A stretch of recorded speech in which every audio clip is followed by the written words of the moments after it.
আসসালামু আলাইকুম। উন্মোচন টেলিভিশনের বিশেষ মানবিক আয়োজন থেকে আপনাদের স্বাগত জানাচ্ছি। আপনাদের সাথে আছি আমি মৌ।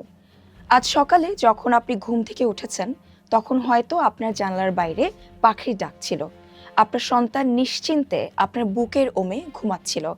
আপনি হয়তো চায়ের কাপে চুমুক দিয়ে খবরের কাগজটি হাতে নিয়েছেন। কিন্তু দর্শক, আমাদের এই একই পৃথিবীর ঠিক অন্য একটি প্রান্তে আজ সকালে কোনো পাখির ডাক ছিল না। সেখানে ঘুম ভেঙেছে বিকট সাইরেন আর ফাইটার জেটের গর্জনে।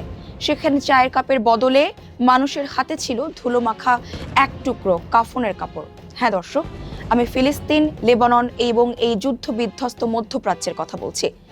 পরশক্তিদের এই অহংকারের যুদ্ধে কিভাবে তিলে তিলে শেষ হয়ে যাচ্ছে সাধারণ মানুষের জীবন, আজ আমরা শুনবো সেই বোবা কান্নার গল্প।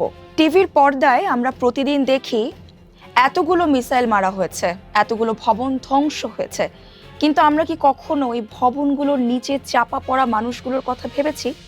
একটু ভাবুন তো ওই মায়ের কথা, যে মা মাত্র কয়েক ঘন্টা আগেও নিজের সন্তানকে নিজের হাতে খাইয়ে ঘুম পাড়িয়েছিল। হঠাৎ রাতের অন্ধকারে আকাশ থেকে পড়া একটি বোমা তার পুরো পৃথিবীকে ধুলোয় মিশিয়ে দিল।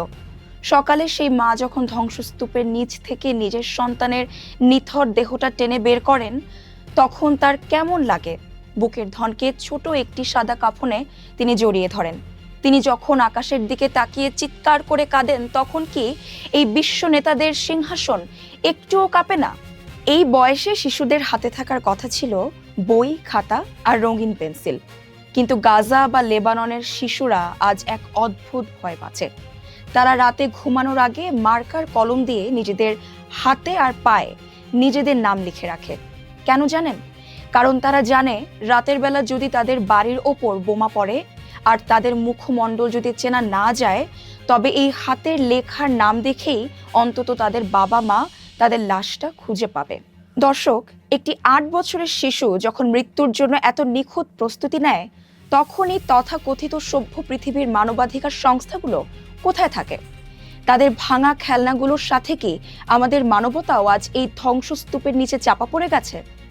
যুদ্ধ শুধু আকাশ থেকে বোমা ফেলেই মারে না, যুদ্ধ মারে পেটের ক্ষুধা দিয়ে। চারদিক থেকে অবরোধ করে রাখে মানুষগুলোর কাছে আজ এক ফোঁটা বিশুদ্ধ পানি বা এক টুকরো রুটি যেন সোনার চেয়েও দামি। ত্রাণের একটি ট্রাক আসলে হাজার হাজার মানুষ পাগলের মতো ছুটে যায়। একটু আটা বা খাবারের জন্য তারা নিজেদের জীবন বাজি রাখে। যে মানুষগুলো হয়তো কয়েক মাস আগেও নিজের বাড়িতে সচ্ছল জীবন কাটিয়েছে, আজ তারা রাস্তার পশুর খাবার বা ঘাস সেদ্ধ করে নিজেদের সন্তানের মুখে তুলে দিচ্ছেন। শিশুরা যখন ক্ষুধার যন্ত্রণায় মায়ের কাছে মায়ের কোলে ছটফট করে, তখন একজন অক্ষম মায়ের যে নীরব কান্না, তার ওজন পৃথিবীর কোনো মাপকাঠিতে মাপ করা যায় না। যাদের ঘরবাড়ি আজ বোমায় উড়ে গেছে, তারা এখন কোথায় আছে?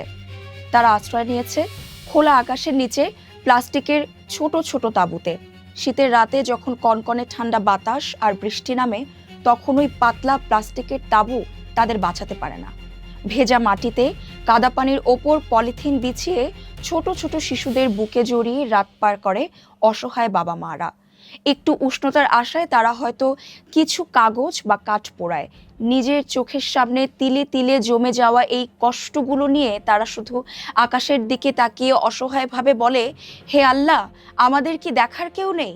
টিভির পর্দায় যখন বড় বড় দেশের নেতারা টাই স্যুট পরে যুদ্ধের যৌক্তিকতা বোঝান, তখন তাদের সেই ভারী ভারী কথাগুলো ওই তাঁবুতে থাকা শিশুটির কোনো কাজেই আসে না। তারা বিলিয়ন বিলিয়ন ডলার খরচ করে একে অপরকে মারার জন্য অস্ত্র বানাচ্ছে, অথচ এই টাকার সামান্য একটি অংশ হলেই পৃথিবীর সব ক্ষুধার্ত শিশুদের মুখে খাবার তুলে দেওয়া যেত। যুদ্ধ কোনো সমাধান নয়। কোনো ধর্ম, কোনো রাজনীতি বা কোনো দেশের সীমারেখা কখনোই একটি নিষ্পাপ শিশুর জীবনের চেয়ে বড় হতে পারে না। এই পৃথিবীটা তো শুধু নেতাদের নয়, এই পৃথিবীটা তো ওই শিশুদেরও ছিল। তাদের এই সুন্দর পৃথিবীটা কেড়ে নেওয়ার অধিকার ওই বিশ্ব নেতাদের কে দিয়েছে?